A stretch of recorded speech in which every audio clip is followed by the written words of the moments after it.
جو حضرت ابوبکر صدیق دی افضلیت دا انکار کردا ہے وہ اہل سنت میں شامل ہے. فضیلت نہیں افضلیت. اب مسئلہ سمجھ رہے نا, فضیلت نہیں فضیلت دا سارے صحابہ دی فضیلت دی اسی تے علماء دی فضیلت دے بھی قائل. بات فضیلت ہی نہیں ہے, افضلیت ہے. حضرت ابوبکر صدیق رضی اللہ تعالیٰ عنہ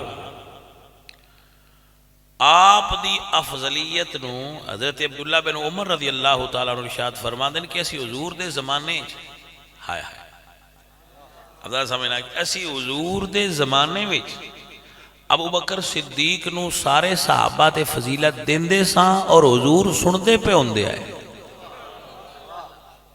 اب مسئلہ سمجھنا ایسی ابوبکر صدیق نو سارے صحابہ تے فضیلت دیندے ساں اور رسول اللہ سماعت کر رہے ہوندے آئے مگر انکار نہ فرما دے.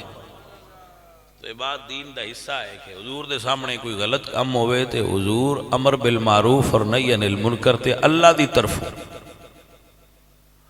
سرکار اللہ دی طرف اس ڈیوٹی دیتے گئے سن کہ اگر تواڈے سامنے غلط بات ہوئے گی تے آپ دا بیان کرنا حق کہ کیا غلط ہے.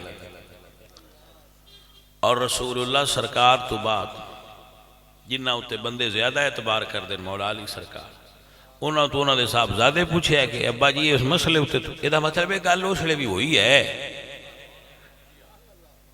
یہ آپ مسئلہ سمجھے میرا مطلب ہے گل اس ویلے بھی وہی ہے. تو حضرت عبداللہ ابن عمر نے بھی پوچھا بیان فرمایا اور حضرت محمد حنفیہ نے بھی بیان فرمایا کہ میں اپنے ابا جی تو پوچھے ابا جی حضور تو بعد امت افضل کون ہے. تو مولا علی سرکار نے اپنے پتر نو ارشاد فرمایا حضور تو بعد بیٹا سب تو افضل ابوبکر صدیق رضی اللہ تعالی. تو میں مولا علی سرکار دے فتوے تو تے اگاں گل نہیں نہ کر سکتا. اب حدیث دی کتب اٹھاؤ حدیث موجود. ہن اس گل تو اگر کوئی بندہ حضرت عبداللہ بن عمر نہ لڑے بے تو انج کیوں آنا ہے؟ توجہ ہے کہ نہ تواڈے تو کسے پوچھا نہیں تے آپ ہی دسی جاندے افضل کون. میں کہ چلو جی اودے تے لڑ لیا جی مولا علی نال کون لڑے.